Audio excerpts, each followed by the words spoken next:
Assalamualaikum warahmatullahi wabarakatuh. Perkenalkan, nama saya Hafiz Septianu dengan NIM 251F10057. Di sini saya akan mempresentasikan mengenai disabilitas fisik dan motorik pada mata kuliah Pendidikan Disabilitas Fisik Motorik dengan dosen pengampu Ibu Sugiyartati, SPD MPD. Disabilitas fisik motorik adalah anak yang mengalami hambatan pada sistem otot, tulang, dan persendian yang memerlukan layanan khusus. Layanan khusus yang dimaksud adalah bisa fisioterapi, kemudian ada sekolah inklusi, ataupun sekolah khusus seperti SLB. Penyebabnya dibagi menjadi 3. Ada prenatal, ada natal, ada postnatal. Fase prenatal, fase ini dimulai sejak pembuahan atau konsepsi, terciptanya individu baru hingga saat bayi lahir atau selama kehamilan.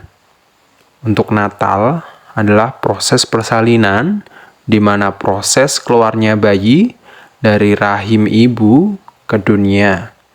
Kemudian untuk postnatal, fase ini dimulai ketika bayi sudah lahir hingga jangka waktu tertentu.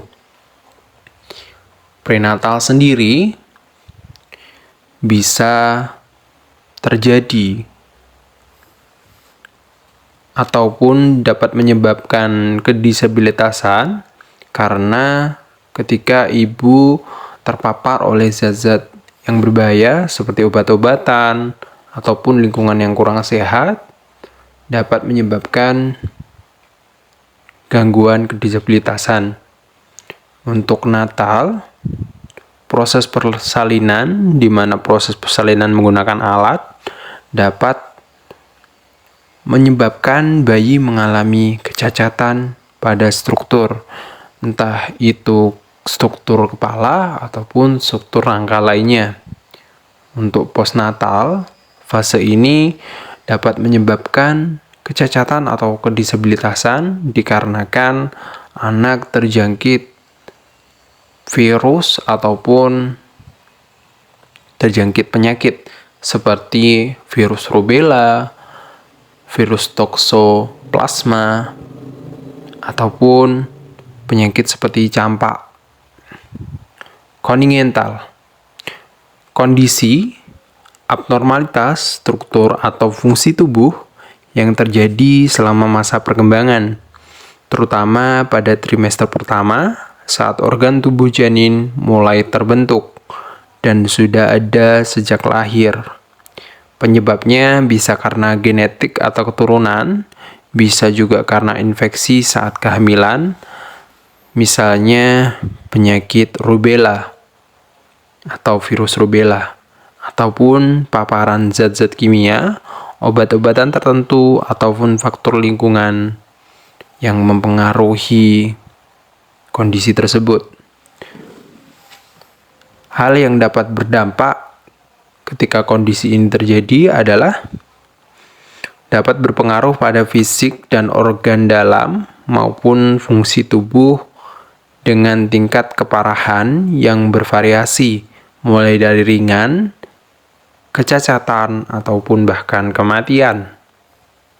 Nama lain dari disabilitas fisik motorik adalah disabilitas daksa, physical disabilities, hambatan motorik, hambatan anggota gerak, hambatan fisik dan motorik.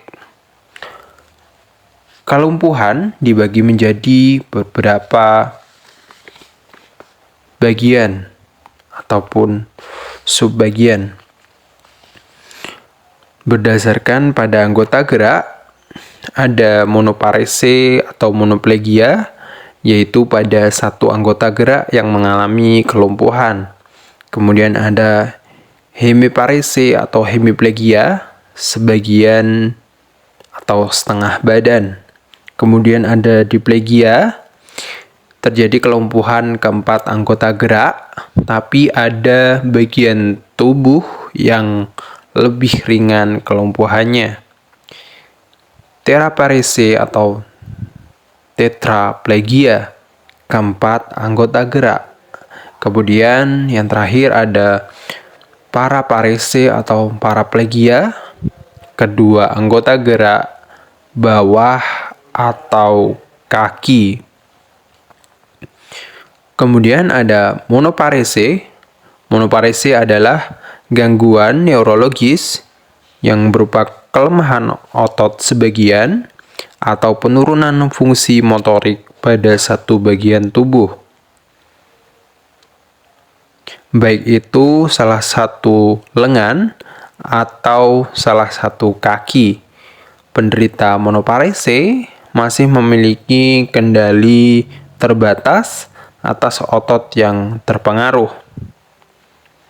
Sedangkan untuk monoplegia, yang berarti kelumpuhan total pada anggota gerak, penderita mengalami kelumpuhan pada satu bagian atau satu anggota gerak di mana kelumpuhan tersebut terjadi secara total tanpa ada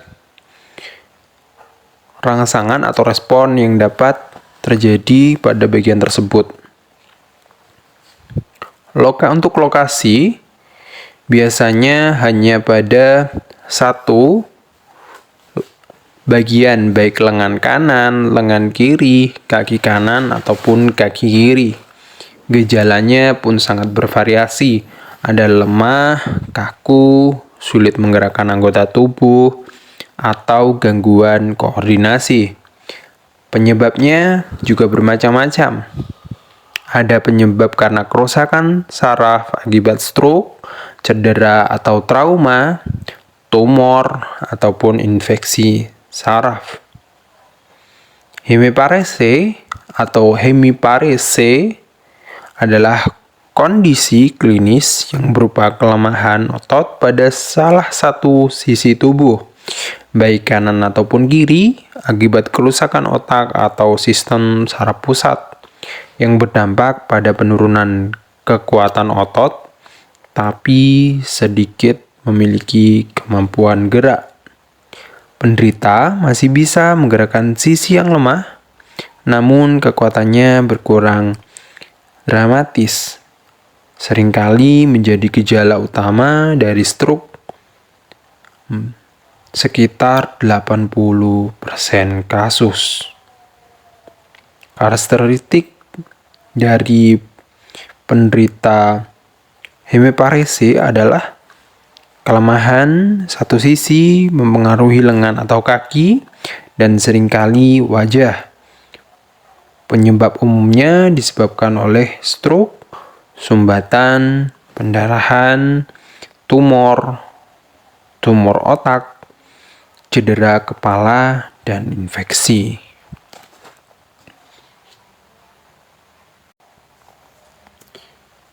Kemudian untuk lanjutan dari pembahasan tersebut ada diplegia, terutama spastik. Diplegia tipe cerebral palsy adalah gangguan neurologis yang menyebabkan kekakuan atau kelemahan otot pada keempat anggota tubuh. Namun, kaki terdampak jauh lebih berat daripada lengan. Kondisi ini sering mengakibatkan gangguan kontrol postural, spastisitas pada kedua tungkai, dan kesulitan berjalan. Karakteristik utama diplegia adalah kelumpuhan kedua tungkai, kaki mengalami kaku dan lemah, seringkali berjalan dengan pola jinjit atau plantar fleksi. Dampak ringan di lengan, gangguan motorik halus, cerebral palsy non-progresif merupakan gangguan otak yang tidak semakin parah seiring waktu, namun memerlukan penanganan jangka panjang. Tetraparese atau tetraparesis adalah kondisi neurologi serius berupa kelemahan otot pada keempat anggota gerak, 2 lengan, dan 2 kaki akibat gangguan pada sistem saraf, biasanya sumsum tulang belakang.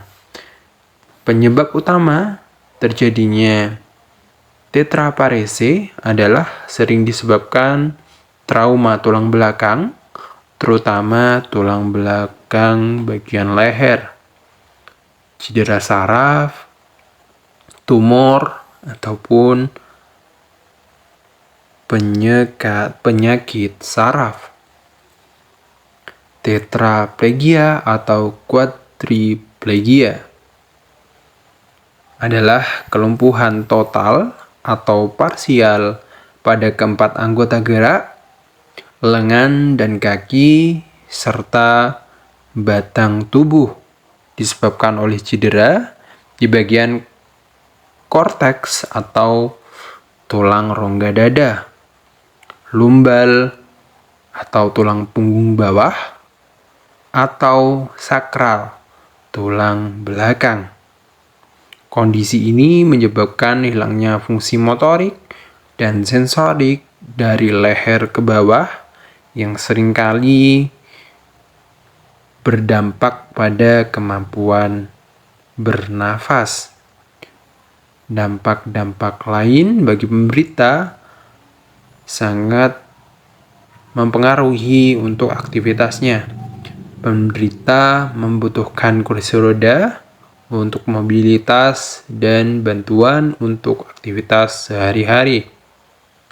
Paraparese adalah kondisi medis berupa kelemahan otot atau kelumpuhan sebagian pada ketua tungkai kaki yang mengakibatkan penurunan fungsi motorik.